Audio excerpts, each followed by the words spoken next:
¿Te has detenido alguna vez a observar que las personas más brillantes que conoces parecen sentirse más cómodas en la soledad que en medio del bullicio social? No es porque odien a los demás, ni porque carezcan de habilidades sociales, es porque han descubierto algo que la mayoría teme admitir, que estar solo no significa estar vacío, sino estar libre. Arthur Schopenhauer, con su visión penetrante y su frialdad analítica, comprendió como pocos que la soledad es el espacio natural del pensamiento profundo.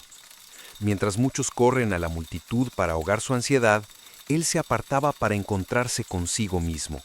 Y en ese gesto aparentemente simple, radica una forma de inteligencia que resulta inquietante para quienes no soportan el silencio.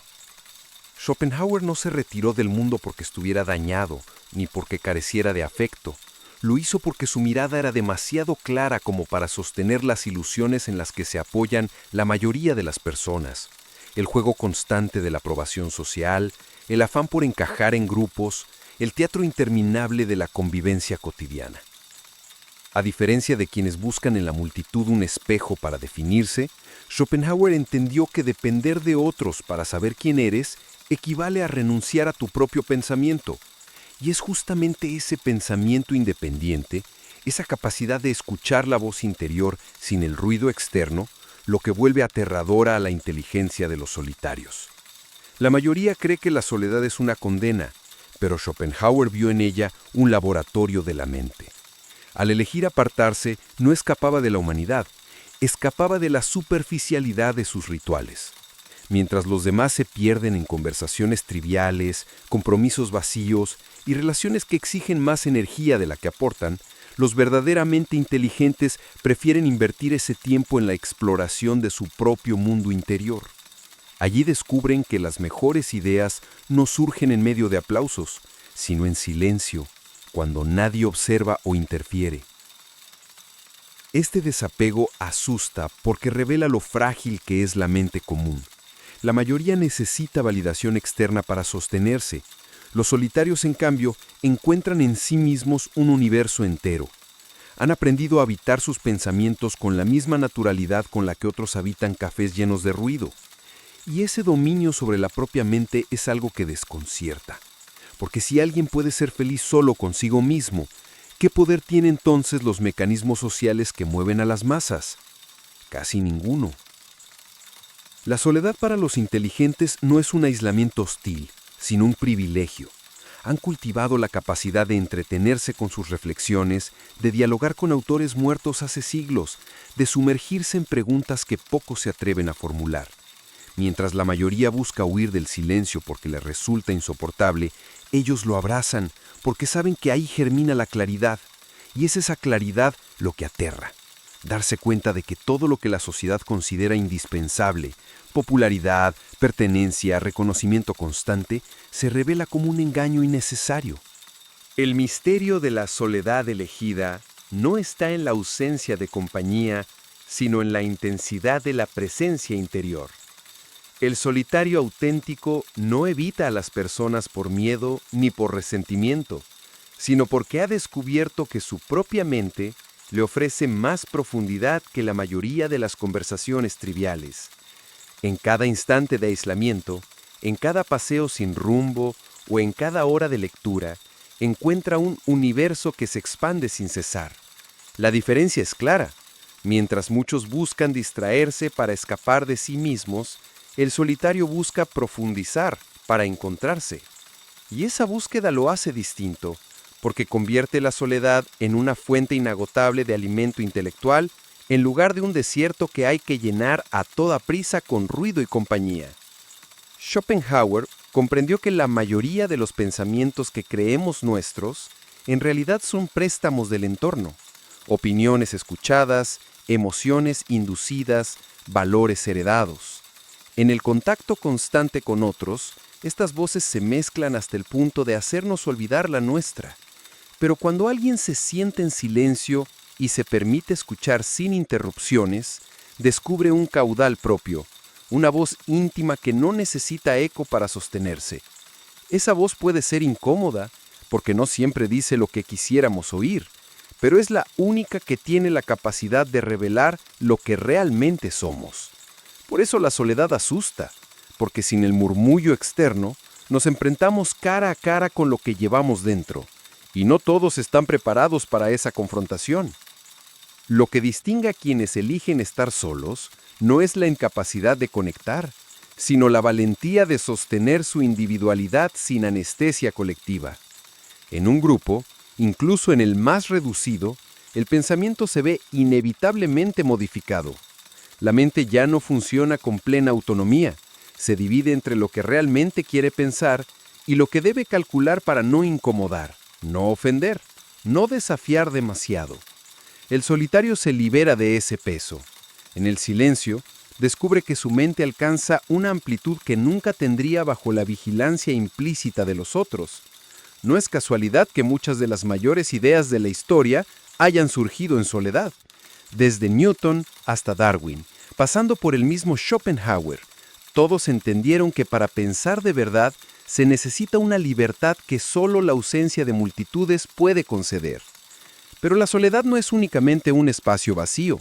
Para el solitario inteligente, es un terreno fértil que se cultiva con lecturas, con contemplación, con pensamiento sostenido. Ahí donde los demás sienten aburrimiento o ansiedad, él encuentra un paisaje inagotable. Schopenhauer lo sabía bien. Quien no cultiva su interior necesita estímulos constantes del exterior para distraerse de sí mismo.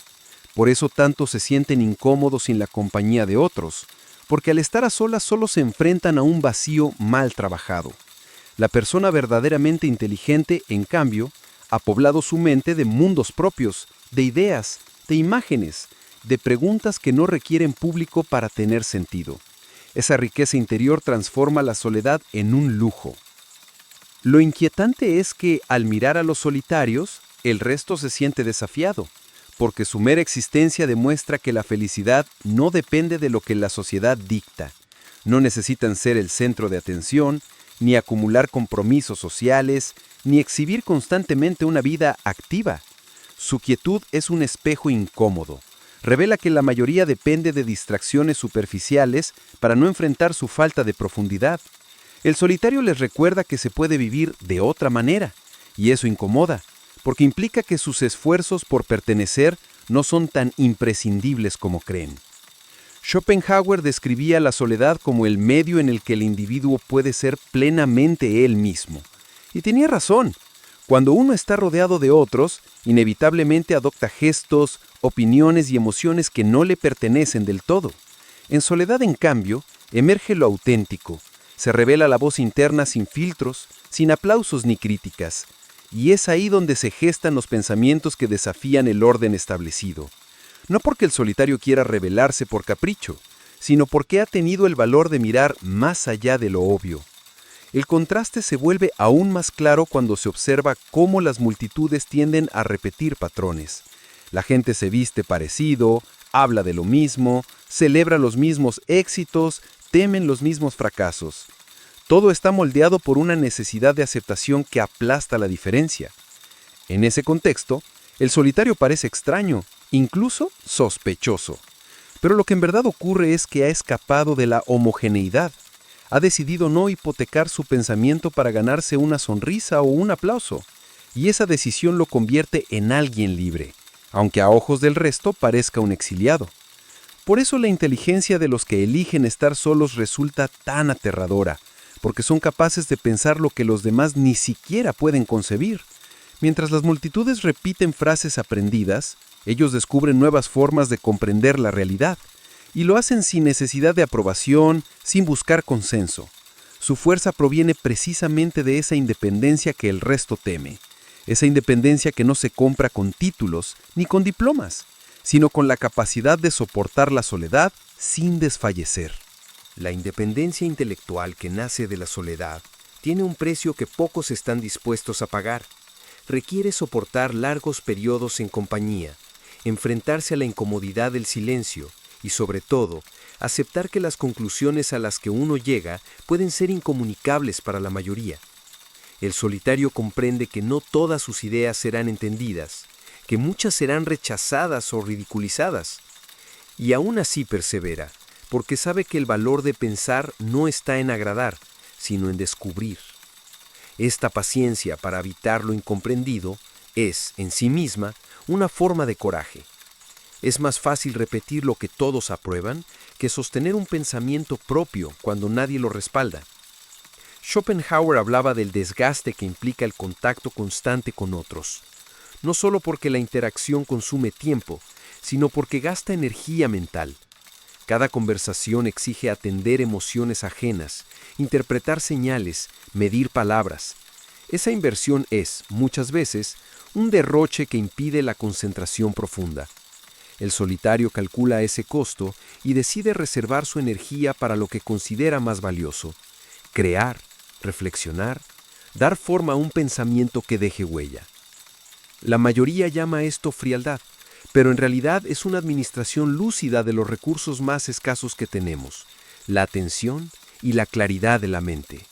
A partir de esta economía de la atención, los solitarios desarrollan una visión distinta de la vida. Ven patrones donde otros solo ven costumbre, detectan la repetición de los mismos gestos en diferentes grupos, la obsesión por el estatus, la ansiedad por encajar, la esclavitud de la opinión pública. Comprender estos mecanismos puede resultar liberador, pero también aislante, porque una vez que se ve a través de las ilusiones sociales, se hace imposible fingir que importan tanto como los demás creen. El solitario no se burla ni desprecia, simplemente no puede ya participar con la misma fe en esas rutinas. Y esa distancia, aunque genera incomodidad, también otorga una claridad que rara vez se alcanza dentro del torbellino de la vida social. Lo más perturbador es que esta claridad convierte al solitario en alguien difícil de manipular. No depende del elogio ni del aplauso, no busca refugio en la multitud, no necesita los adornos que el mundo ofrece para disimular el vacío. Ha encontrado en su propio interior una fuente de satisfacción que lo hace independiente de lo que controla a la mayoría. Y esa independencia es vista como peligrosa, porque rompe el pacto tácito en el que casi todos se sostienen, el de la validación mutua, la obediencia al consenso, la comodidad de no pensar demasiado. La aterradora inteligencia de quienes eligen estar solos no reside solo en su capacidad de razonar, sino en la valentía de hacerlo sin apoyo externo. Han comprendido que el silencio es fértil, que la soledad no empobrece, que la mente, cuando se le da espacio, florece en formas que asustan por su honestidad. No se trata de rechazar al mundo, sino de enfrentarlo desde un lugar más hondo, donde no hay necesidad de fingir. Allí, en esa libertad radical, es donde nace la originalidad. Y es por eso que, aunque puedan parecer distantes, los solitarios tienen más que ofrecer al mundo que quienes nunca se atreven a escucharse en silencio.